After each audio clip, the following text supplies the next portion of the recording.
Hi, welcome to Prabha with TNPSC. இன்றைக்கி வந்து என்னோடய சிலபஸ் இன்றைக்கி நான் என்ன படித்தேன் அப்படின்னா, திருக்குறளில் ஒரு 5 அதிகாரம் படித்தேன். ஏன்னா நமக்கு 25 அதிகாரம் ஜென்ரல் ஸ்டடீஸ்லேயும் நமக்கு திருக்குறள் கவர் ஆகுது, அது போக தமிழ்லையும் கேட்குறாங்க. ஸோ நல்லா கான்சன்ட்ரேட் பண்ணிக்கணும். நமக்கு இப்போ டைம் நல்லாவே கிடைக்கிது. ஸோ அதனால தான் இன்றைக்கி நான் ஒரு 5 அதிகாரம் படித்தேன் ஈவினிங் டைம்லேருந்து. அது படிக்கும்போதே ஒவ்வொரு அதிகாரத்தையும் ரொம்ப இம்பார்ட்டண்ட்டு ப்ரீவியஸ் இயரில் கேட்டது நமக்கு தெரியும். இல்லை ப்ரீவியஸ் இயரில் அது நமக்கு இம்பார்ட்டன்ட் தோன்ற அந்த அதிகாரத்தில் உள்ள திருக்குறள் அதெல்லாம் வந்து நான் தனியாக நோட் பண்ணி வச்சுருக்கேன். ஏன் அப்படின்னா ஃபார் ரிவிஷன் பர்பஸ்க்காக லாஸ்ட் டைமில் ரிவிஷன் பண்ணுறதுக்கு நமக்கு கண்டிப்பாக யூஸ்ஃபுல்லாக இருக்கும். ஸோ அதை வந்து இன்றைக்கி பார்க்கலாம். ஒரு 7 இது எழுதியிருக்கேன், 7 திருக்குறள். ஃபஸ்ட்டு பாருங்கள். எண்ணென்ப ஏனை எழுத்தென்ப இவ்விரண்டும் கண்ணென்ப வாழும் உயிர்க்கு. எண்ணும் எழுத்தும் மனிதர்களுக்கு கண்கள் போன்றவை, இரு கண்கள் போன்றவை. ரெண்டையும் பார்த்துக்கோங்க, எண்ணும் எழுத்தும். அடுத்து உவப்ப தலை கூடி உள்ள பிரிதல் அனைத்தே புலவர் தொழில். அதோட இது வந்து புலவர் அதாவது இது வந்து ப்ரீவியஸ் இயரில் கேட்டிருக்காங்க. ஓகேவா? நெக்ஸ்ட்டு பாருங்கள். இது ஆமாம், அன்பிலார் எல்லாம் தமக்குரியர் அன்புடையார் என்போம் உரியர் பிறர்க்கு. என்பு அப்படின்னா இந்த இடத்துல வந்து உடல் பொருள் ஆவி. ஓகேவா?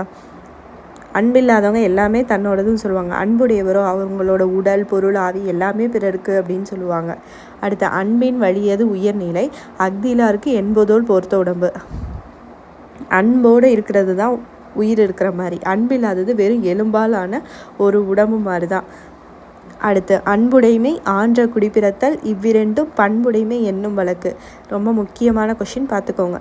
அன்புடையவராகவும் இருத்தல் வேண்டும், உயர் குடிப்பிறப்பு, இது ரெண்டும் இருக்கிறது தான் பண்புடைமை என்னும் வழக்குக்கு ஒரு பண்புடைமைங்கிற ஒரு வழக்குக்கு உரியது அப்படின்னு சொல்லியிருக்காங்க.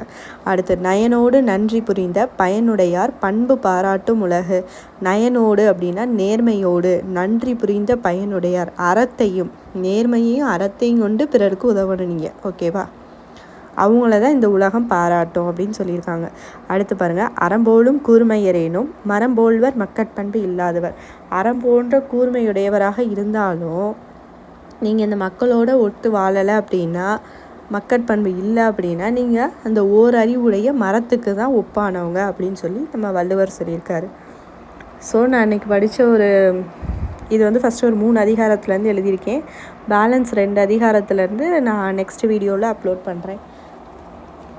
நீங்கள் வந்து 25 அதிகாரத்தையுமே படிச்சுக்கணும். இது வந்து நான் லாஸ்ட் டைம் ரிவிஷனுக்காக நான் நோட்ஸ் மேக் பண்ணி வச்சுருக்கேன், அவ்வளோதான். தேங்க்யூ.